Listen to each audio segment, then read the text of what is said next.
കോട്ടയത്ത് ഇത്തവണ തൻ്റെ ഭൂരിപക്ഷം ഉയരുമെന്ന് UDF സ്ഥാനാർത്ഥി തിരുവഞ്ചൂർ രാധാകൃഷ്ണൻ. മണ്ഡലത്തിൽ ആകെ UDF തരംഗമാണ് നിലവിലുള്ളത്. SIR-ലൂടെ വോട്ടർ പട്ടികയിൽ നിന്നും വെട്ടിമാറ്റിയ UDF വോട്ടുകൾ തിരികെ ചേർക്കാനായിട്ടുണ്ടെന്നും തിരുവഞ്ചൂർ അമൃത ന്യൂസിനോട് പറഞ്ഞു. കോട്ടയം CMS കോളേജിലെ വിദ്യാർത്ഥികൾക്കൊപ്പം ഹോളി ആഘോഷം നടത്തി ഇന്നത്തെ പ്രചരണം കളറാക്കിയിരിക്കുകയാണ് കോട്ടയത്തെ UDF സ്ഥാനാർത്ഥിയായ തിരുവഞ്ചൂർ രാധാകൃഷ്ണൻ. അദ്ദേഹം നമ്മോടൊപ്പം ഉണ്ട്. പ്രചരണമൊക്കെ മൊത്തത്തിൽ കളറാണ് സാറേ? കളർഫുള്ളാണ്. എങ്ങനെയുണ്ട് ഈ ദിവസങ്ങളിൽ ഒരു ആളുകളുമായിട്ടുള്ള ഇടപെടലിൽ എന്താണ് നമുക്ക് കിട്ടുന്ന ഒരു ഫീഡ്ബാക്ക്? നല്ല ത്രില്ലിംഗ് ആണ്. വളരെ വളരെ ആവേശകരമായ അന്തരീക്ഷം. കോട്ടയത്തെ പോരാട്ടം എങ്ങനെയുണ്ട് ഇത്തവണ? ഒരു ത്രികോണ മത്സരം അങ്ങനെ വല്ലതും ഉണ്ട് സാധ്യത കാണുന്നത്? പോരാട്ടമല്ലേ, അത് ഏത് ത്രികോണമാകാം, ചതുഷ്കോണമാകാം, പലതും ആകാം. പക്ഷേ ഏത് രൂപത്തിൽ പോകുമെന്നുള്ള ജനങ്ങളുടെ മനസ്സിലൊരു തീരുമാനമുണ്ട്. ആ തീരുമാനമാണ് നടക്കാൻ പോകുന്നത്. 10 കൊല്ലക്കാലമായി കോട്ടയത്തെ ജനങ്ങൾ ഇതെല്ലാം സഹിച്ച് വിഷമിച്ച് ജീവിക്കുകയാണ്. അതിൻ്റെ ഒരു മോചനത്തിൻ്റെ മുദ്രാവാക്യമാണ് ഈ തെരഞ്ഞെടുപ്പിൽ ഉയരാൻ പോകുന്നത്. ഇടതുപക്ഷം ആരോപിക്കുന്ന ഇവിടെ നമ്മുടെ ജനറൽ ആശുപത്രി ഉൾപ്പെടെയുള്ള വികസനങ്ങളിൽ തിരുവഞ്ചൂർ തടസ്സം നിന്നുവെന്നാണ്. പിന്നെ ഞാൻ തടസ്സം നിന്ന ആണല്ലോ കേരളത്തിലെ ഗവൺമെൻറ് ഇങ്ങനെ മുട്ടും മടക്കി നിൽക്കുന്നത്.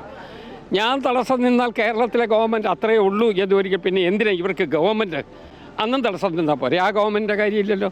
അപ്പോൾ വെറുതെ പറയുന്ന അപ്പം വീഴുന്നതിൽ ഒരു മറുപടി പറയുക, ഇങ്ങോട്ടൊരു 10 വന്നാൽ 2 10 അങ്ങോട്ട് അടിക്കുന്നതിന് വേണ്ടി ശ്രമം, അത്രയേ ഉള്ളൂ.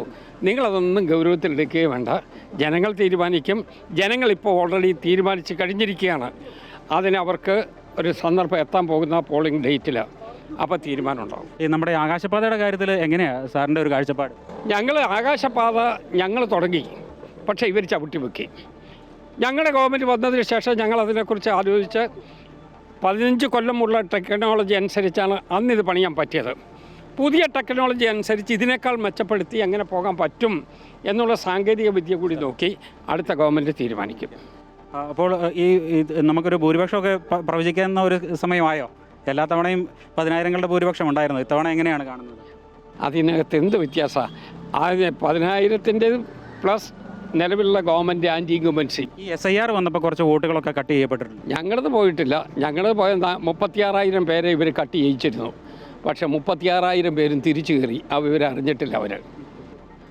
അപ്പോൾ തീർച്ചയായും ഏതായാലും ഇത്തവണയും ഭൂരിപക്ഷത്തിൽ ഒരു കുറവും ഉണ്ടാകില്ല. വൻ ഭൂരിപക്ഷത്തിൽ തന്നെ വിജയിക്കുമെന്നാണ്. അതോടൊപ്പം തന്നെ ആകാശപാത നടപ്പാക്കാൻ, അത് അത്യാധുനിക സംവിധാനങ്ങളോടെ നടപ്പാക്കാനുള്ള നടപടികൾ സ്വീകരിക്കുമെന്നുമാണ് തിരുവഞ്ചൂർ രാധാകൃഷ്ണൻ പറയുന്നത്. കോട്ടയത്തു നിന്നും ക്യാമറമാൻ ജിത്തുകൃഷ്ണനൊപ്പം പ്രശാന്ത് ജോസഫ്, അമൃത ന്യൂസ്.